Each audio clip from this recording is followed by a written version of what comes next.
Actually, the defense has something to explain that. Has something to explain that as well. You do what? Pay attention!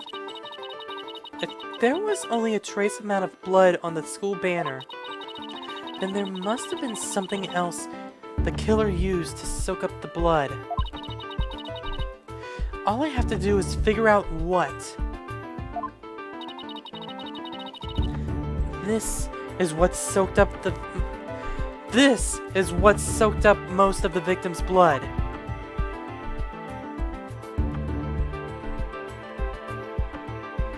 Take that! Why?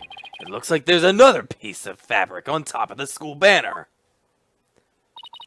It's the Gaviner's banner that had been specially made for the school concert. Since it's on top of the school banner, the blood would have hit it first. It could have easily absorbed most of the blood, like a dishcloth. And only a small amount would have soaked through the school banner below. So, it makes total sense that for the school banner to have only a little bit of blood. Oh! Oh! Oh!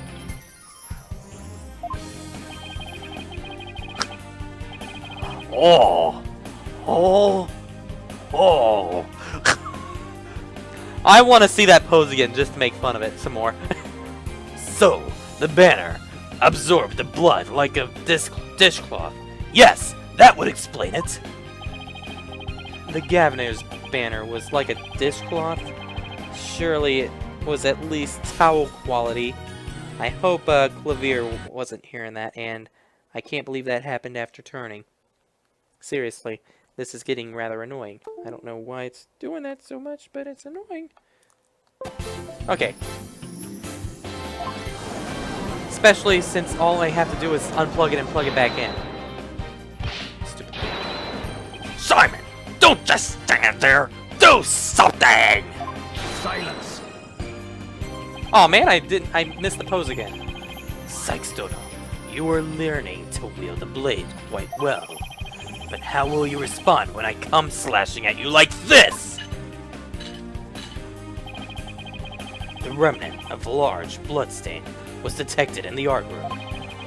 But why would there be blood there if the murder occurred on the stage as you claim? Objection! The blood stain in the art room was faked. How? I'll tell you how. All that was needed was something that could transport the blood upstairs. And that something was a piece of evidence we just finished discussing. The killer used this thing to bring the victim's blood up to the art room. Well, since you obviously, you couldn't have been more obvious with your hint, it was obvious it was this again. To think you'd stoop so low as to present mere garbage to this court? I guess that's why he had to present it, because it was the only time you're gonna present this evidence, I think. It's only garbage because someone tried to destroy it by tossing it in the incinerator. That someone was most likely the killer seeking to get rid of crucial evidence. The killer used the wire to bring the blood-soaked Gaviner's banner to the art room. Then, the blood was wiped onto the floor to complete the ruse. It makes perfect sense. Gah! Gah! Ah! Bam! Back of the head slap. Order! Order! This is quite a development! I think the body was never actually moved! Objection! Hold it right there! The body must have been moved! How else do you explain that loud crash you heard during the mock trial? If it wasn't caused by the body crashing into the statues, then what was it? Oh, I haven't thought of that. If that loud crash wasn't the body hitting the statues, then what was it indeed? The knot in the school banner shows that something was carried along the wire in it. So if that's true, I know what I have to find. Something that was in the art room before the the murder and then on stage after. I think this is an obvious piece of evidence that we can point out. The object that was sent down the wire to crash into the statues was... my bed! No. Lady Justice, of course. The White Lady Justice. Take that! As the professor said. Oh, that statue! Yes, I believe it was the statue that broke the other two, not Professor Quartz's body. The unique statue you see on the right, that's the pure White Lady Justice from earlier. Professor Quartz accidentally broke it while she was polishing it the day before the mock trial. But she used her own unique artistic sense and technique to repair it as you see here. Nobody would have guessed that it was originally Lady Justice. Silence! Perhaps you are onto something. Why, pray tell, would anyone move that scrappy relic in such a tedious manner? Excellent question, Simon. Keep 'em coming! You know why, but the fact that you won't acknowledge it shows how twisted you are. Lady Justice was moved during the mock trial. During that time, Professor Means was fabricating an alibi with his pre-recorded speech.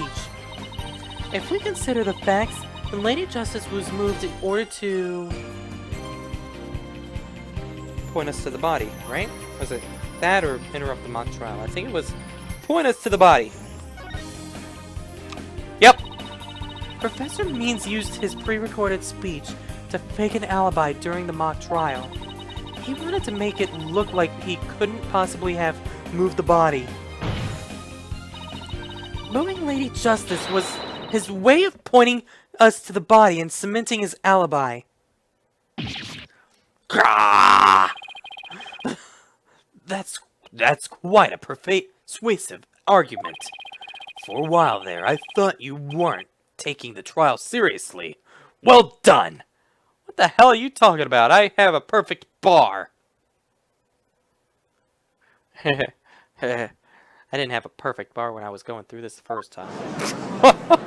So that statement made a little more sense during that time.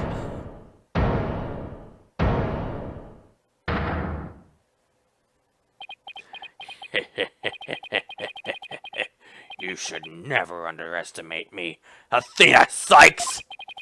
Professor Means always means what he says and says what he means. By all means. Fine then. Say it already. I'm waiting. The murder occurred the night before, but the body wasn't found until late the next day. Countless students passed the stage until they met in the lecture hall for the next mock trial.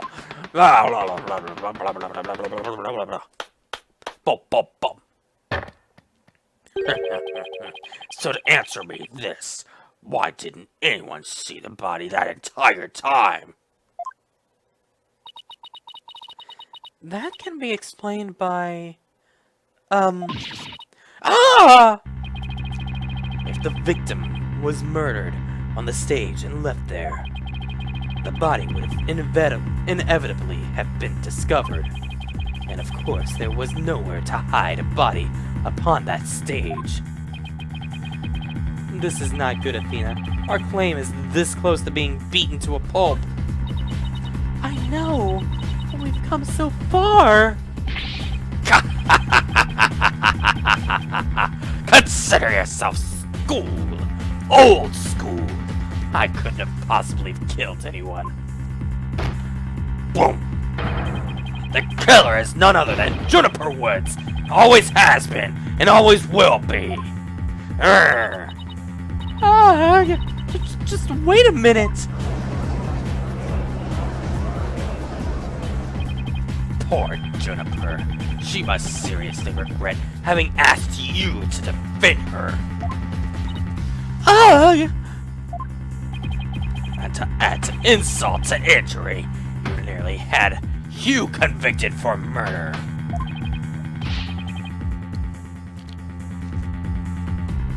Surely you haven't forgot that little fiasco! Oh!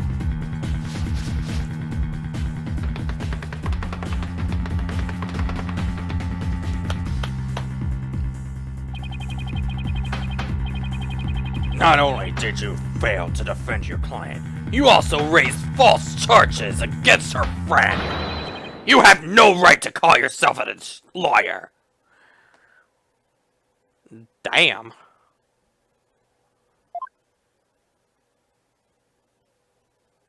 Oh no. Oh god, no.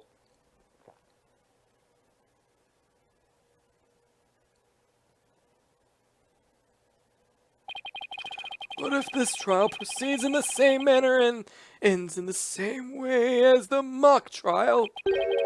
Would you not lose everything you've worked so hard to gain? Well, I'll just have to make sure that doesn't happen then, won't I?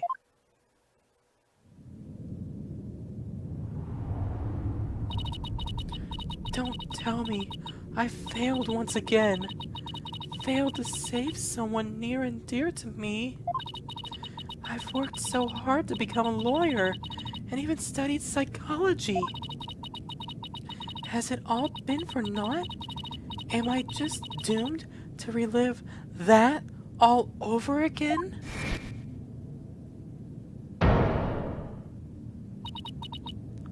Uh, uh,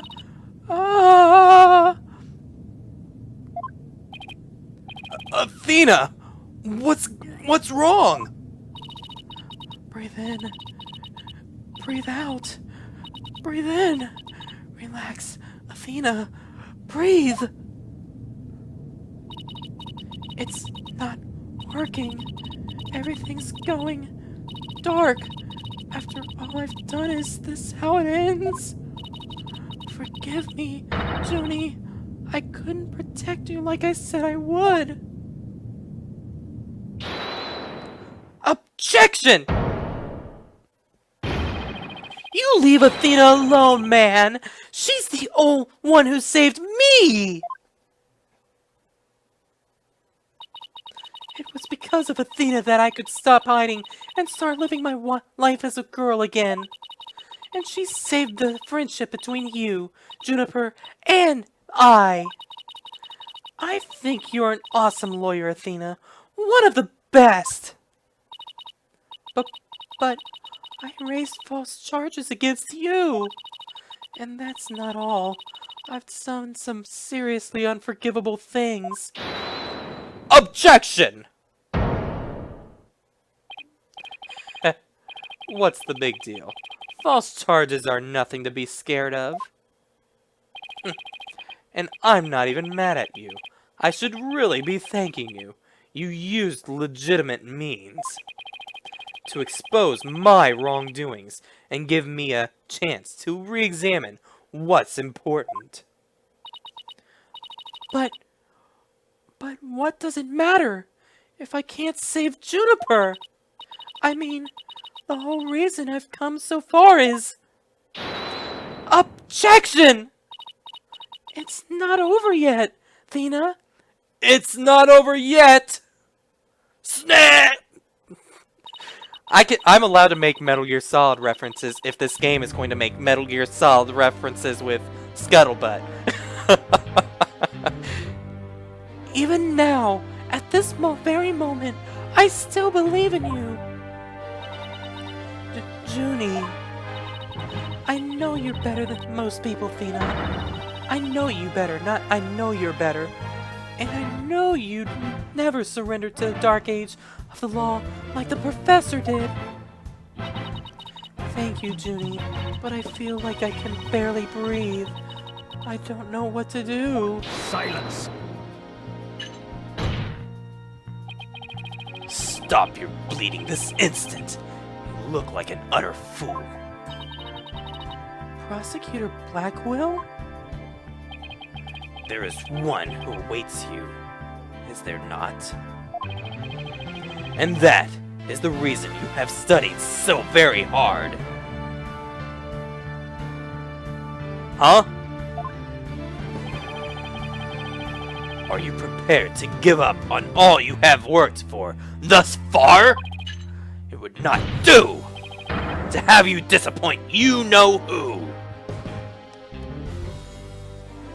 Was that supposed to rhyme or something? What is it up with him and trying to rhyme?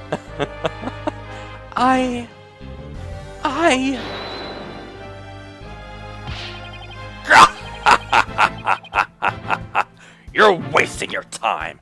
You have nothing on me. No evidence or anything else to establish my guilt. You are helpless before the might of the lawyers for whom the ends justify the means. Objection! Objection! Don't worry, Athena. You're doing fine. The truth will always win. Always wins against people like him. But Apollo, what am I supposed to do now? Listen, all you have to do is take a deep breath and look back on the entire case. If there's truth there to be found, and there always is, you're sure to find it. Now let me see you smile. Remember what Mr. Wright always said? The worst time of times are when lawyers have to force their biggest smiles.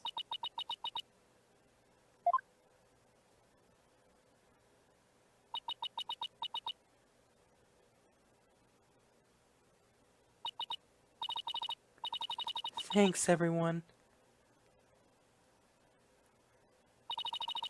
You don't have to worry about me now. The worst of times are when lawyers have to force their biggest smiles. Athena Sykes is psyched and ready to rock. Prepare for your utter defeat. Professor Court wasn't killed in the art room. She was killed right where her body was found. We know because there wasn't any time to move the body from somewhere else. That means the body had to have been hidden somewhere on stage until it was found. Let's think along these lines and see where it takes us. First up, when did Professor Means remove the body from its hiding place? Well, let's see. What was he doing right before the body was discovered?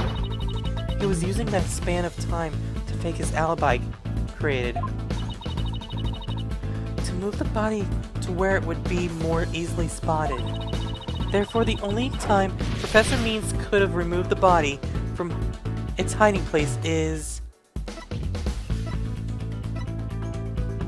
during the mock trial. It was during the mock trial, specifically,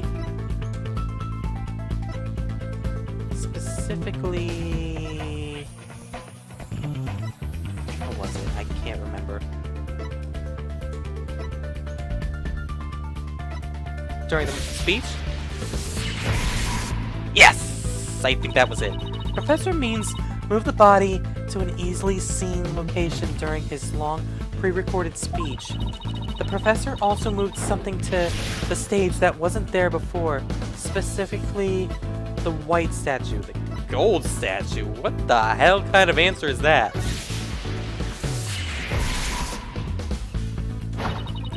During the mock trial, Professor Means wrapped the White Lady Justice in the school banner and sent it zipping down onto the stage with a crash, killing 2 birds with 1 stone.